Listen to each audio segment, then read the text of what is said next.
Is your console not powering on your Precor Elliptical?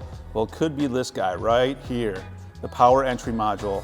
Inside this thing contains 2 glass tube fuses in here. That could be out. You could easily replace them in your existing power entry module, or you can replace the whole thing. We sell both of these, the fuses and the power entry module.